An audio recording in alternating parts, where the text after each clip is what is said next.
Hello, my name is Rich Howard, owner of Architectural Builder Supply. And this video is to bring you a closer look at the Transatlantic number DH5579645-USP.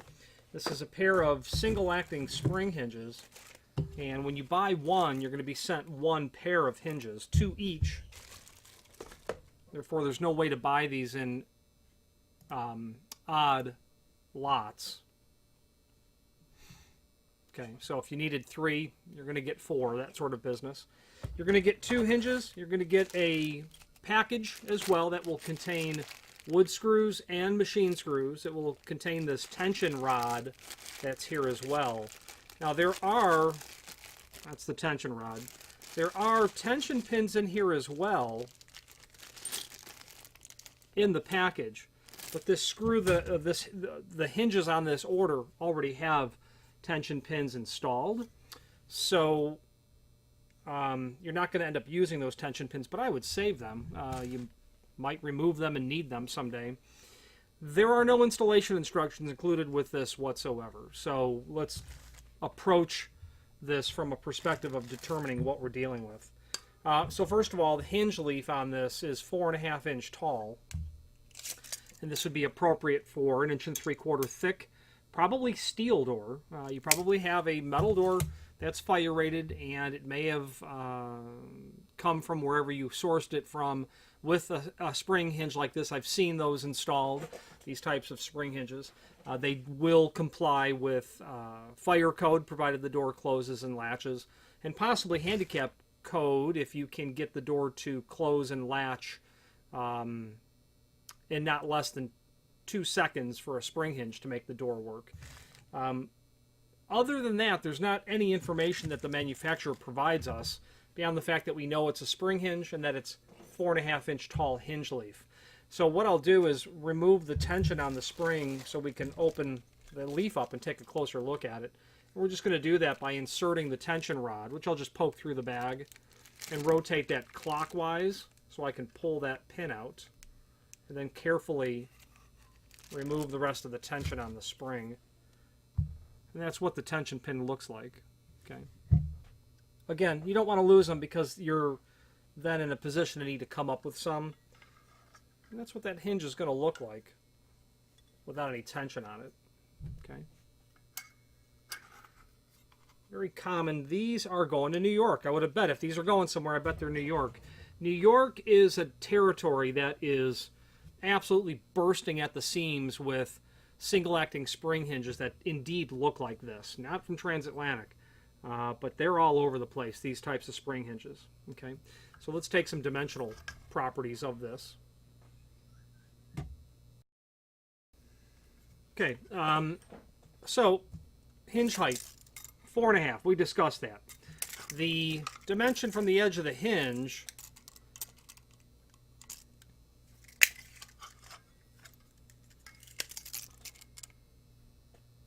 see that the hinge is about 1 5/8 inches, approximately. I'm going to say that leaf is a little thin for a typical 4.5 inch hinge. My caliper is telling me that it's, 0.093, 0.093. So if what you have is a typical commercial hinge, 4.5 inch by 4.5 inch, which would be 134 thousandths generally, you're going to need some shims to pad that out. Turns out we can sell you shims, but you will need probably a shim on either side because that leaf is too thin for a standard hinge, even though the hole locations of this do appear to be in the template pattern. Top of the hinge to the center of the first hole, 1/2 inch, 1 5/8 inch, 1 7/8, down to 4 inch from the edge.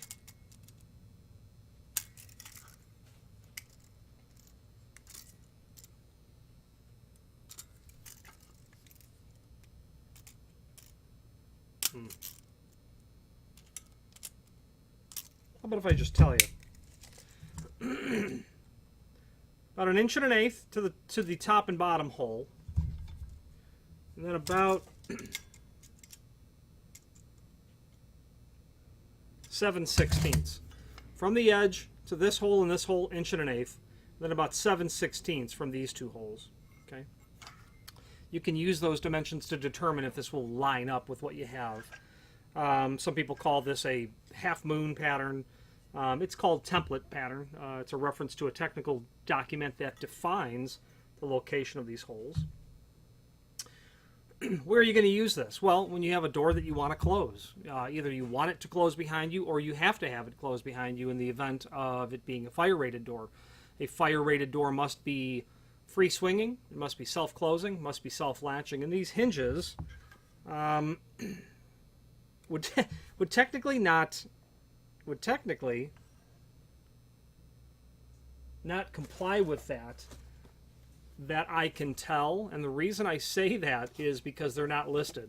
There's no indication on here at all that they carry a listing from a testing agency like UL. So that would technically make these not compatible, not approvable, not permissible on a fire-rated assembly. So be mindful of that. There's no indication these are UL listed or listed with any testing laboratory. The only thing they have on here is the country of origin. Okay, so you're not going to use these on a fire-rated door. At least not according to me, you won't. Now, moving forward, you'll notice that there is this tension collar here. Well, that's at least what it's called, and you'll notice there's not one down here. This hinge is not handed. It can open this way, it can open this way. Doesn't matter what door swing you have. However, when you install this with the tension collar pointed towards the top of the opening, you will insert that tension collar into a hole. You'll turn it clockwise, and then you reveal these new additional holes.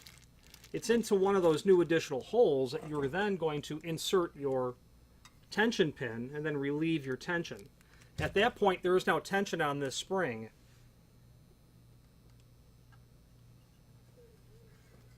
And now there's tension on the hinge. Okay. There is no guideline as to how many holes to set on this. If you hear any severe creaking, I would say that you've got too many holes turned over. If the door is going to go past 90 degrees, I'd probably look at not more than 3 holes. And if it goes to 90 degree, I think 4 holes might be sufficient.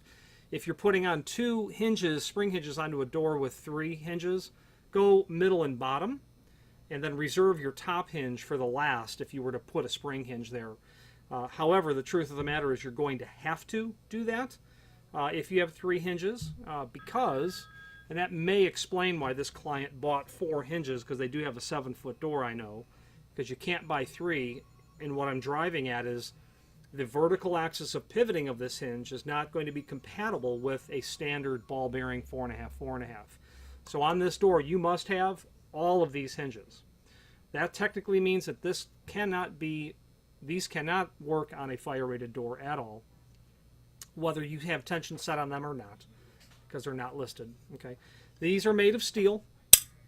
Not to say that this would not pass a fire test. For all I know, it would without any trouble. But the fact of the matter is there's no evidence that it's been tested, and that's what the problem is. Okay, prime coat finish over steel.